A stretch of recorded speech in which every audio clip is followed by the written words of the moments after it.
Hello दोस्तों, आप सभी का आरवी क्लासेज में स्वागत है। तो दोस्तों, आप आज हम जो डिस्कस करने जा रहे हैं वो हमारे बोर्ड के रिगार्डिंग बहुत ही इम्पोर्टेंट क्वेश्चन है, जो कि हम साइंस के क्वेश्चन लेके आए हैं। तो दोस्तों, आज हम very very important question 1 marks के क्वेश्चन हम डिस्कस करेंगे आज इसमें। Class 10 science 2023 board important question जो कि हर साल एग्जाम में पूछे जाते हैं। वही हमने क्वेश्चन इसमें उठाए गए हैं और इनमें से 100% श्योरिटी है कि इनमें से क्वेश्चन हमारे 1 नंबर के जरूर आएंगे। तो दोस्तों, पहला क्वेश्चन है, why is hydrogen peroxide kept in coloured bottles. हमारा जो हाइड्रोजन पेरोक्साइड है वो कलर बोतल में क्यों रखा जाता है? तो उसका आंसर देना हमें। Hydrogen peroxide decomposes into H2O and O2 in the presence of sunlight and hence to prevent decomposition they are kept in colored bottle। तो हम क्या करते हैं कि अगर हमने हाइड्रोजन पेरोक्साइड को सनलाइट की उपस्थिति में अगर हम उसे हीट करते हैं तो हमारा जो आएगा 2H2O प्लस O2, मतलब पानी और ऑक्सीजन में क्या हमारा वो डिवाइड हो जाता है और इसीलिए हमें क्या करना पड़ रहा है, they are kept in coloured बोतल। तो हमें ये कलर्ड बोतल में क्या रखना पड़ रहा है। नेक्स्ट क्वेश्चन देखेंगे हम, question number 2, give reason why do chips manufacturers usually flush bags of chips with gas such as nitrogen. तो इस क्वेश्चन में पूछा जा रहा है कि this question is based on the concept of rancidity to prevent the oil and fats of the chips from being oxidised और become rancid. मतलब हमारे जो चिप्स के जो पैकेट होते हैं उनके अंदर क्या भरा जाता है जो वो फूल जाते हैं। अगर हम उसे ना भरें तो क्या है, तो हमारे क्या रेंसिड मतलब एक तरह से उसमें खराबी आ जाती है। तो इस वजह से हमने क्या है कि उस पैकेट में नाइट्रोजन गैस भर देते हैं। तो दोस्तों, नेक्स्ट क्वेश्चन देखेंगे हम, थर्ड। तो right a chemical equation for double displacement reaction. तो डबल डिस्प्लेसमेंट रिएक्शन की इक्वेशन है Na2SO4 plus BaCl2 equal to BaSO4 plus 2NaCl।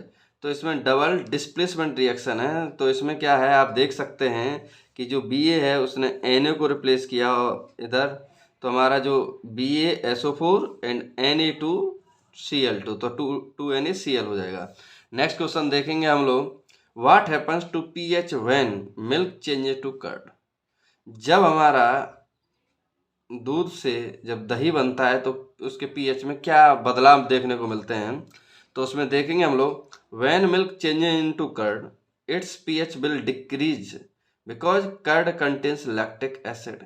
तो हमारे जो कर्ड होता है उस कर्ड में क्या मिले जाते हैं, हमको एसिड मिलता है। सो H positive ions concentration increases and दस पीएच विल डिक्रीज। तो दोस्तों, मैं इसमें एक ऐड कर देना चाह रहा हूँ इन्फॉर्मेशन। हमें मालूम है एक हमारा पीएच स्केल होता है जिसमें 0 से स्टार्ट होता है, 7 से और एंड 14 तक जाता है। इसमें क्या है, H पॉजिटिव आयन की अधिकता होती है और यहाँ किसकी अधिकता होती है, OH माइनस की।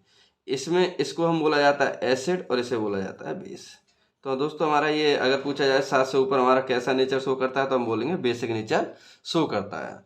तो दोस्तों, नेक्स्ट क्वेश्चन देखते हैं हम लोग 5। तो नेक्स्ट क्वेश्चन 5 देखेंगे हम लोग।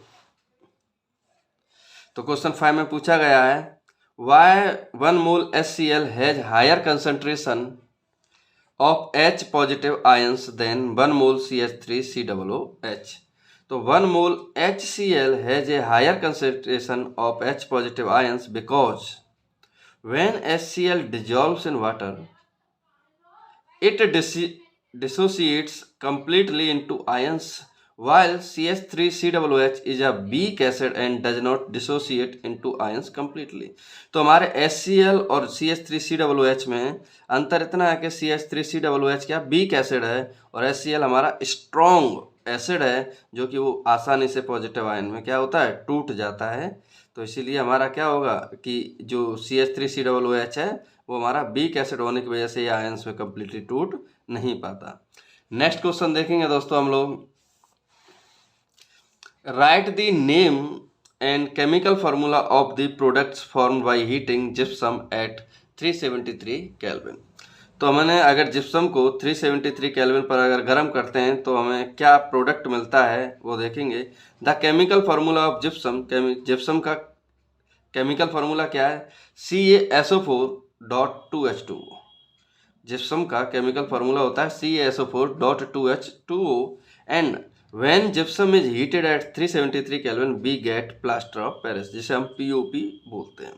तो दोस्तों देखेंगे इसकी केमिकल इक्वेशन क्या है। CaSO4.2H2O जिसे हम जिप्सम बोलते हैं, एरो CaSO4.12H2O प्लस 3/2H2O। जो CaSO4.12H2O उसका नाम है, एक्चुअल में केमिकल नेम है कैल्शियम सल्फेट हेमीहाइड्रेटेड सॉल्ट।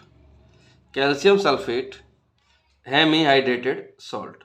तो दोस्तों देखते हैं नेक्स्ट क्वेश्चन।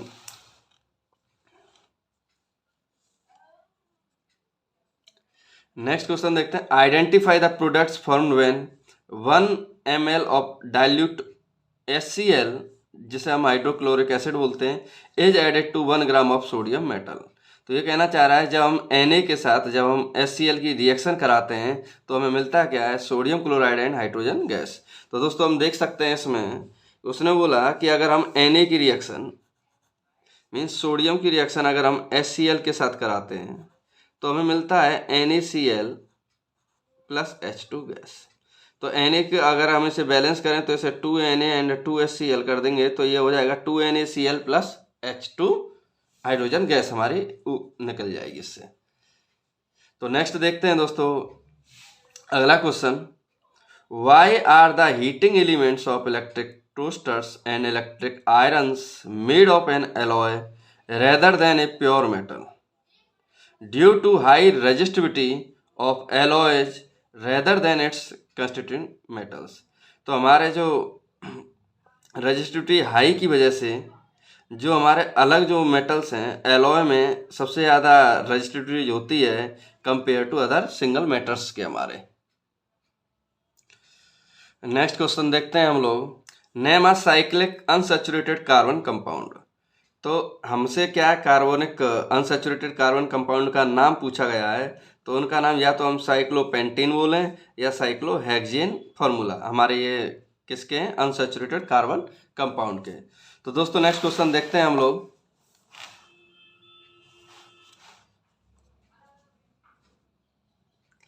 तो इसमें क्या पूछा गया अगले क्वेश्चन में, name the functional group present in propanone.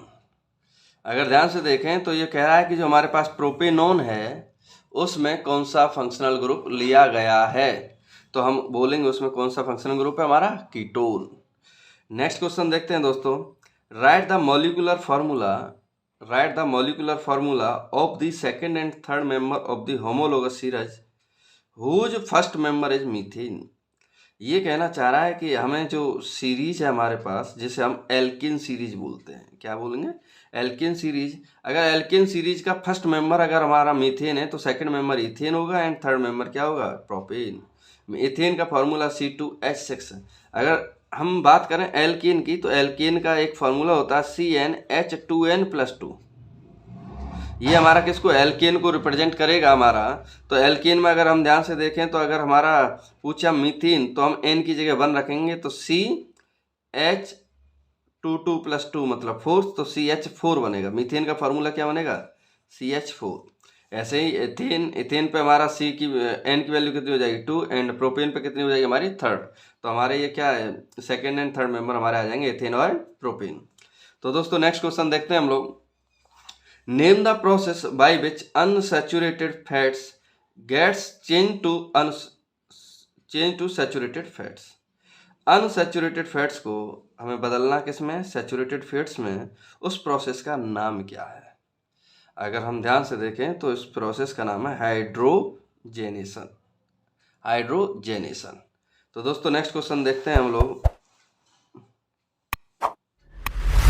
Next question, both a spherical mirror and a thin spherical lens have a focal length of -15 centimetre, what type of mirror and lens are these. पूछना चाह रहा है जिसकी focal length minus में दी गई हो उसमें mirror और लेंस दोनों कौन कौन से होंगे। तो हम बोल सकते हैं उनमें दोनों में कौन सा मिरर और लेंस दोनों कौन से होंगे, कॉनकेव मिरर होगा और कॉनकेव लेंस होगा, दोनों क्या होंगे, सेम होंगे। नेक्स्ट क्वेश्चन देखते हैं हम लोग, define the term principal axis of a spherical mirror. वो कहना चाह रहा है स्फेरिकल मिरर की प्रिंसिपल एक्सेस को क्या डिफाइन करिए। तो the line which joins the pole and the centre of curvature of a spherical mirror is the principal axis of a spherical mirror. अब हमें अगर ध्यान से देखें, अगर हमने पढ़ा है इसमें, तो स्फेरिकल मिरर अगर हम बनाते हैं, अगर उसके पोल ये है और इसके सेंटर की बात करें हम, अगर सेंटर ऑफ कर्वेचर ये है, तो इनको अगर दोनों को लाइन मिलाने वाली होगी तो उसी को क्या बोलते हैं हम लोग, प्रिंसिपल एक्सेस। नेक्स्ट क्वेश्चन देखते हैं हम दोस्तों, what is meant by power of a lens. Lens की पावर का मतलब क्या है एक्चुअल में। तो आंसर है इसका, the ability of a lens to converge or diverge the rays of light is called power. It is equal to the reciprocal of the focal length. तो फोकल लेंथ की अगर हम बात करें तो P बराबर हमारा एक फॉर्मूला होता है 1/f, जो पावर को क्या करता है, रिप्रेजेंट करता है। P बराबर 1/f। जब हम बात करें कि हमारी जो पावर की यूनिट होती है, इसी में थोड़ा सा ऐड करना चाहता हूँ, जो पावर की यूनिट होगी, तो पावर की यूनिट होती है डायोप्टर। अगर मैं बात करूं कि मैं इसके फॉर्मूला की, तो 1/f, f हम लेंगे मीटर में, और यही अगर वो f सेंटीमीटर में दे तो f सेंटीमीटर में तो लेंगे, लेकिन f को 1 की जगह कितना आ जाएगा, 100। तो हमारा एक फार्मूला कैलकुलेशन में ये बहुत हेल्पफुल होते हैं, और ये एग्जाम में इससे भी क्वेश्चन पूछा जा सकता है कि बताओ पावर कितनी होगी, या फिर फोकल लेंथ कितनी होगी, मीटर या सेंटीमीटर, किसी के भी रिगार्डिंग पूछ सकते हैं। तो नेक्स्ट देखते हैं दोस्तों हम लोग, नेक्स्ट क्वेश्चन है, name the part of the human I that helps in changing the focal length of the eye lens. Eye lens की जो फोकल लेंथ है उसको हेल्प कौन करता है, उस जो मसल्स हैं उसका नाम क्या है, उसका नाम है सिलियरी मसल्स। तो दोस्तों ये हमारे डायरेक्ट 1 नंबर में पूछे गए क्वेश्चन हैं, जो डायरेक्ट 1 नंबर में पूछे जाते हैं। Name the part, next question देखते हैं, name the part of the eye. पहला है, controls the amount of light entering into the eye. हमारी आंखों में जो लाइट एंटर करती है वो उसको कंट्रोल करने वाला क्या नाम है, उसका नाम है प्यूपिल। अगला, forms real inverted image of the object formed on it. हमारी जो इमेज है वो कहाँ बनती है एक्चुअल में, आंखों पे। तो ध्यान से देखें, आंखों के बैक साइड पे, हमारी बैक जो एरिया होता है, जो लास्ट में होता है, उसी को हम क्या, रेटिना बोलते हैं, और उसी पे हमारी क्या, इमेज क्लियर बनती है। तो नेक्स्ट क्वेश्चन देखते हैं, a person is advise to bear spectacles with convex lenses, state the defect of vision he is suffering from.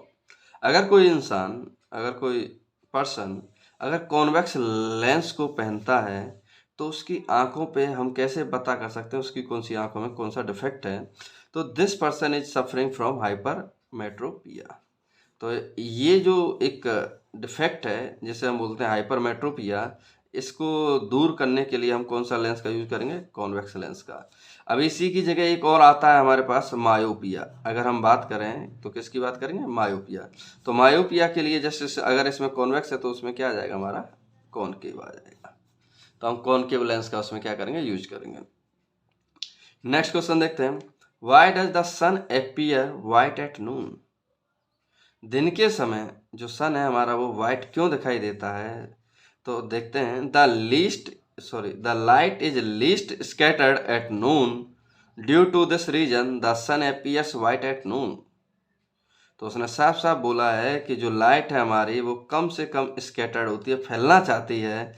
इसी वजह से जो हमारा सन है, उसकी जो सन है वो हमारा दिन के समय कैसा दिखाई देता है, व्हाइट दिखाई देता है, व्हाइट एट नून। तो नेक्स्ट क्वेश्चन देखते हैं दोस्तों, name the component of white light that deviates the least and the most while passing through a prism. तो हमसे एक पूछना चाह रहा है नॉर्मली, अब प्रिज्म के ये प्रिज्म का क्वेश्चन है। प्रिज्म में अगर ध्यान से देखें तो प्रिज्म में अगर हम लोग समझें, थोड़ा सा ऐसे सेट कर लेते हैं। प्रिज्म में अगर हम बात करें तो प्रिज्म के क्वेश्चन को देखें तो प्रिज्म में क्या एक वाइट रे आती है जो कितने हिस्सों में टूट जाती है, 7 हिस्सों में टूट जाती है, और नीचे से स्टार्ट होता है, ऊपर खत्म हो जाता है हमारा, मतलब एक नीचे एक ऊपर। तो दोस्तों देखेंगे जो लीस्ट डेविएशन है, जो कम से कम डेविएट हो, वो कौन सी रे हमारी, रेड। और जो सबसे ज़्यादा डेविएट हो उसको बोलते हैं हम लोग वायलेट। तो दोस्तों नेक्स्ट फिर से नेक्स्ट क्वेश्चन देखते हैं हम लोग,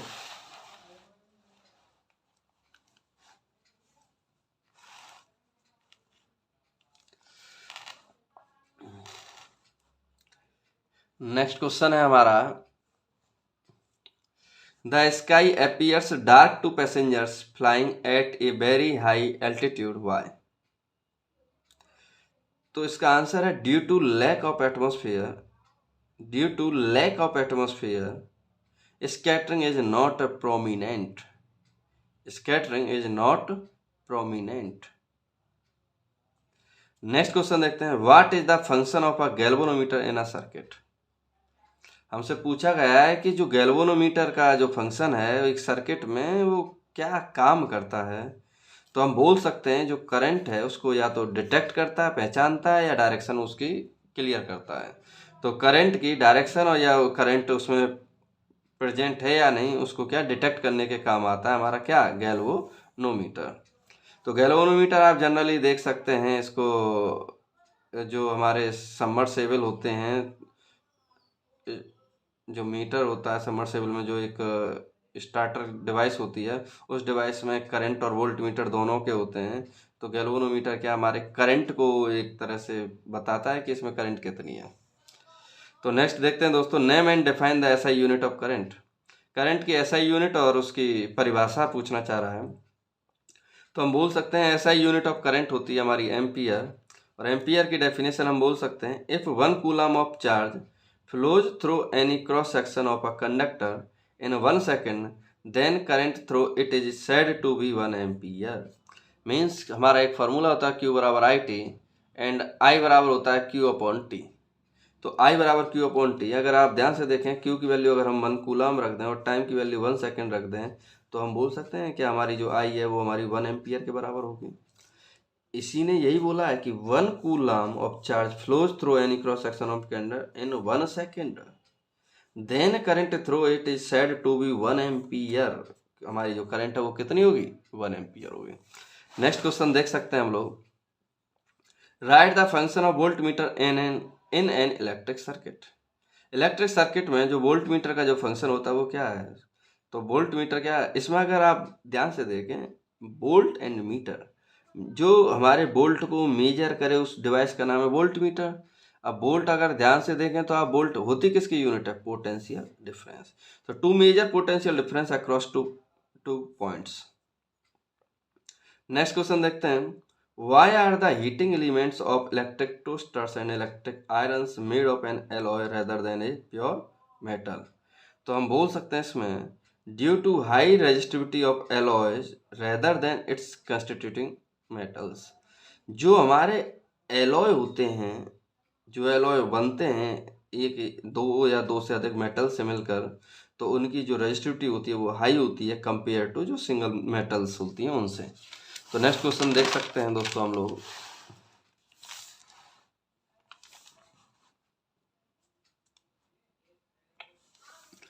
तो अगला क्वेश्चन दिया गया है, should the resistance of a voltmeter be low or high? Should be the resistance of a voltmeter be low or high? हमेशा जो वोल्ट मीटर होता है, वोल्ट मीटर का जो रेजिस्टेंस होता है वो हमेशा कितना होता है? हाई। तो in parallel connection less current Passage through high resistance. जहाँ रेजिस्टेंस ज़्यादा होगा वहाँ करंट ऑटोमेटिक क्या होगी? कम से कम होगी। नेक्स्ट क्वेश्चन देखते हैं दोस्तों, जो नेक्स्ट क्वेश्चन है बहुत ही इंपॉर्टेंट है, वेरी वेरी इंपॉर्टेंट। हम इस क्वेश्चन को ट्रिपल स्टार दे सकते हैं क्योंकि ये क्वेश्चन जनरली हर बार आता ही आता है, क्योंकि ये क्वेश्चन राइट ऐसा यूनिट ऑफ रेजिस्टिविटी, इसमें बच्चे बहुत कंफ्यूज हो जाते हैं। तो इसकी यूनिट है ओम मीटर, शॉर्ट में उसे ओम एम लिखते हैं। इसका थोड़ा सा और मैं बता देता हूँ, इसका फॉर्मूला होता है आर बराबर रो इंटू एल बाई। ये जो रो है एक्चुअल में इसी को क्या बोलते हैं हम लोग? रेजिस्टिविटी। आर रेजिस्टेंस है, एल है लेंथ एंड ए है हमारा एरिया। तो आर चाहिए तो रो चाहिए, तो आर इंटू ए, इसका नाम है एक्चुअल में rho. R into A upon L, R की यूनिट होती है ओम एंड एरिया की होती है metre square upon metre. 1 metre से मीटर तो ओम मीटर आ जाएगी। क्या आ जाएगी? ओम मीटर आ जाएगी। नेक्स्ट क्वेश्चन देखते हैं हम लोग, why does the code of an electric oven not glow while it's heating element does? जो इलेक्ट्रिक ओवन है उसकी जो कोड होती है cord is made up of a copper wire whereas heating element is made up of an alloy। तो इस question में आप देख सकते हैं जो कोड है वो हमारी किसकी बनी होती है, कॉपर वायर की, और जबकि जो हमारे हीटिंग एलिमेंट है वो किसके बने होते हैं, एलॉय के। तो नेक्स्ट क्वेश्चन देखते हैं हम लोग what is meant by magnetic field. हमसे पूछा गया है कि जो हमारा मैग्नेटिक फील्ड है उसका मतलब क्या है। तो magnetic field is an area around the magnet in which it's magnetic force can be experienced. अब ये कहना चाहता है, अगर आप एक एक्सपेरिमेंट करके देखें, अगर यहाँ मान लो हमारे आयरन नील्स पड़े हुए हैं और हमने ऊपर से एक मैग्नेट ली और इस मैग्नेट को हमने क्या इसके ऊपर थोड़ा सा इसके पास लाते हैं, आयरन नील्स जिन्हें हम चोबा बोलते हैं, अगर हम इनके पास लाएं तो अगर आप देखेंगे तो हम जब इसके पास लाते हैं तो ये हमारे जो चोबे हैं, नील्स हैं, आयरन नील्स, वो क्या है, राउंड करते हैं, मूव करते हैं, नाचने लगते हैं। वो नाचते किस वजह से हैं, उसका क्या एग्जाम्पल है। तो दोस्तों उसके पीछे क्या है, मैग्नेट से एक फील्ड निकल रहा है। Magnetic field is an area around a magnet in which it's magnetic force can be experienced. जब वो नाचने लगते हैं तो उनके पास क्या एक मैग्नेटिक जो फोर्स होता है वो उन्हें फील होने लगता है, और उस प्रोसेस को, उस घटना को हम बोलते हैं मैग्नेटिक फील्ड। नेक्स्ट क्वेश्चन देखते हैं हम लोग दोस्तों, why are magnetic field lines more crowded towards the pole of a magnet. Magnet के पोल की तरफ क्राउडेड क्यों ज्यादा होती है मैग्नेटिक फील्ड लाइन्स की। भाई इसका आंसर है the magnet is stronger at the poles so the magnetic field lines are crowded at the poles. अगर हम मैग्नेट की बात करें तो मैग्नेट का जो मिडिल हिस्सा होता है वो वीक होता है कंपेयर टू पोल के, इनको बोलते हैं हम लोग पोल। तो पोल पे हमारा मैग्नेटिक फील्ड स्ट्रांग होता है कंपेयर टू सेंटर। सेंटर में क्या होता है, वीक होता है, जिसकी वजह से पोल पर मैग्नेटिक फील्ड लाइन्स ज़्यादा होती हैं एंड कंपेयर टू वीक। इसीलिए हम क्या बोलते हैं, the magnet is stronger at the pole so the magnetic field lines are crowded at the poles.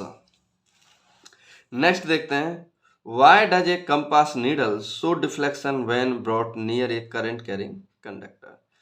अब इस क्वेश्चन को आप देखें तो इसमें ये कहना चाह रहा है कि अगर हम मान लो करंट कैरिंग वायर में, अगर करंट कैरिंग वायर के पास अगर हम कोई कंपास नीडल लाते हैं तो वो डिफ्लेक्ट शो करता है। तो जब हम ये चैप्टर पढ़े थे तो उस चैप्टर में एक एक्सपेरिमेंट है ओरेस्टेड साहब का। तो उन्होंने क्या किया, जब अगर मान लो किसी तार में अगर हम एक कंपास नीडल लाते हैं, अगर उसमें हम मान लो ये नॉर्थ है ये साउथ है, जब भी हम उसमें करंट फ्लो करते हैं तो ये क्या होती है, कंपास नीडल जो होती है वो डिफ्लेक्ट कर जाती है। और डिफ्लेक्ट कर जाती है, इससे हमें एक हमारे दिमाग में एक आइडिया आता है कि भाई इसके आसपास जो करंट कैरिंग वायर है उसके आसपास एक क्या जनरेट होता है, मैग्नेटिक फील्ड।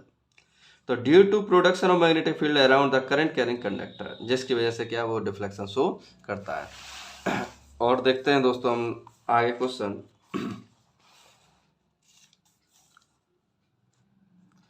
नेक्स्ट क्वेश्चन है, state an important advantage of using AC over DC. कहना चाह रहा है कि एसी और डीसी में सबसे ज़्यादा इंपॉर्टेंट एडवांटेज क्या है। In case of AC electric power can be transmitted over long distances. जो इलेक्ट्रिक पावर है जो हमको आज अपने घरों पे जो मिलती है उसे हम कहीं भी दूर जाके ले जा सकते हैं without much loss of energy. ऐसा डीसी के केस में नहीं है। डीसी का मतलब है आपका एक तरह से नॉर्मली इन्वर्टर करंट को और जो हमारे ट्रांसफार्मर की जो लाइट होती है उन दोनों में अंतर है। इसीलिए उन्होंने बोला electric power can be transmitted over long distances. And last question हमारे इसका टॉपिक का, what is the use of earth wire in domestic electric circuit. दोस्तों इस क्वेश्चन में जो हमारा अर्थ वायर है उसको बड़ा ही इंपॉर्टेंट है हमारा अर्थ वायर। तो इसमें देखेंगे, to ensure that any leakage of current to metallic body of the appliance does not give shock to the user. अगर ये अगर देखो आप हमारे जब भी घरों में फिटिंग होती है, अंडरग्राउंड फिटिंग होती है, तो उसमें एक वायर डाला जाता है अलग से, अर्थ वायर। वो इसलिए कभी कभार आपने अगर ऐसा फील किया हो, अगर मान लो हमारे घरों में अर्थ वायर नहीं है, कभी कभार आप जब फ्रिज खोलते हैं तो फ्रिज में कभी कभार आपको हल्का सा करंट का सा झटका सा फील होता है। तो वो अगर हमारे घरों में अर्थ वायर होता तो वो करंट का झटका सा हमें फील नहीं होता फ्रिज खोलने पे। कभी कभार फ्रिज खोलने पे या वॉशिंग मशीन में कहीं ना कहीं हल्का सा एक एहसास हो जाता है करंट का। तो अगर अर्थ वायर होता तो वो हमको एहसास बिल्कुल ना होता। अर्थ वायर का बहुत यूज है। तो दोस्तों हमारा जो लास्ट क्वेश्चन था वो इसी पे ख़त्म होता है। तो दोस्तों ये जो है हमारे 1 मार्क्स के क्वेश्चन हैं, इन्हीं में से भरोसा रखिए, इनको लास्ट टाइम तक आप इनको रिवाइज कर जाइए, इन्हीं में से क्वेश्चन ज़रूर फंसेंगे हमारे। एंड फाइनली थैंक यू दोस्तों।